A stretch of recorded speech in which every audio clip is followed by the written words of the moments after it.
আমরা ৪ বোন, আমাদের কোনো ভাই নেই। আর আলহামদুলিল্লাহ আমার মা-বাবা এখনও বেঁচে আছে। আজকে আমাদের ৪ বোনের মিলন মেলা হবে।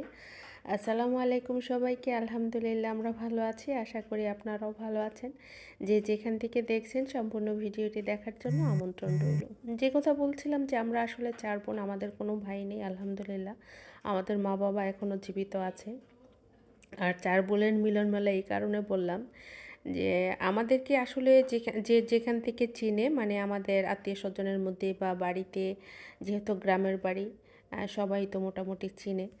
তো যারাই চিনে বা জানে আমাদের ৪ বোনের বন্ডিং, এবং আলহামদুলিল্লাহ আমার মা-বাবার সাথে আমাদের ৪ বোনের যে বন্ডিং, এটা সবাই প্রশংসা করে, সবাই বলে যে না আলহামদুলিল্লাহ আমাদের ফ্যামিলিতে কোনো প্রবলেম নেই, কোনো বোনের বিরুদ্ধে কোনো রকম কমপ্লেন নেই।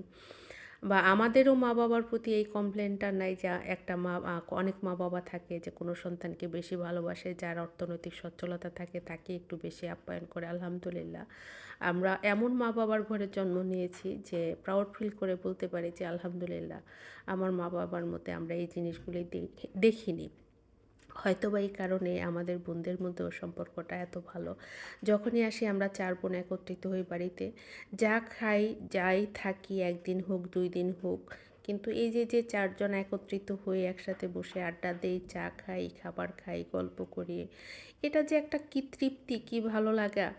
আর এখানে সকালবেলা নাস্তায় অবশ্য আমাদের ভাকা ভর্তা হয়ে গেল। আর মুন্সিগঞ্জের মানুষ আমরা, বিশেষ করে আমি, আমার ব্যক্তিগত পছন্দ, আমি ভীষণ রকম ভাকা ভর্তা পছন্দ করি। আর সেটা আমার ফ্যামিলিতে করে খাওয়া খুব একটা হয় না, কারণ আমার শ্বশুরবাড়ি যেহেতু গোপালগঞ্জের লোকজন অ্যাকচুয়ালি ভাকা ভর্তাটা খাওয়া খুব একটা চিনে না। তারা ভর্তা খায় ভাতের সাথে, বাট ভাকা ভর্তা কী জিনিস সেটা অ্যাকচুয়ালি তারা খুব একটা চিনেও না, জানেও না, আর ওইভাবে তারা খায় না। কিন্তু আমরা মুন্সিগঞ্জের মানুষ কিন্তু ভাকা ভর্তা খেতে ভীষণ পছন্দ করি।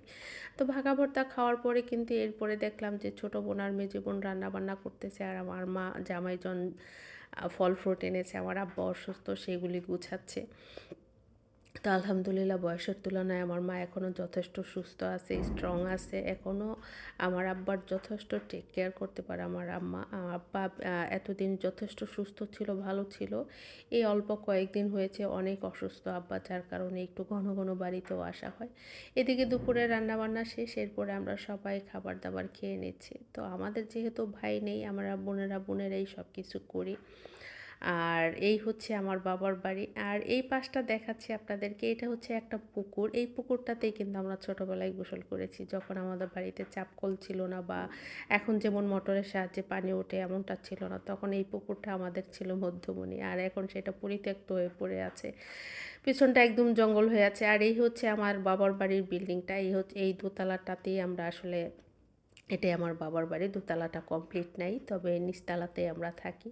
দোতলাটা কমপ্লিট করলে হয়তো বা ভবিষ্যতে থাকা যাবে, ওপরের পরিবেশটাও সুন্দর হবে। আর এটা হচ্ছে বিল্ডিংয়ের পেছনের অংশ।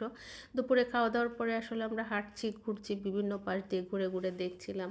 বড় বোন, আমি, এছাড়া সাথে আরও অনেকেই ছিল। আর এটা ছিল অন্য আরেকটা ভাইগনার বারান্দায় বসে আসলে আমরা গল্প করছিলাম। আর এইভাবেই বাড়িতে গেলে সময়গুলি কাটে, আর এই সময়গুলি মনে হয় যেন মনে রাখার মতো ভীষণ ভালো লাগার কিছু মুহূর্ত।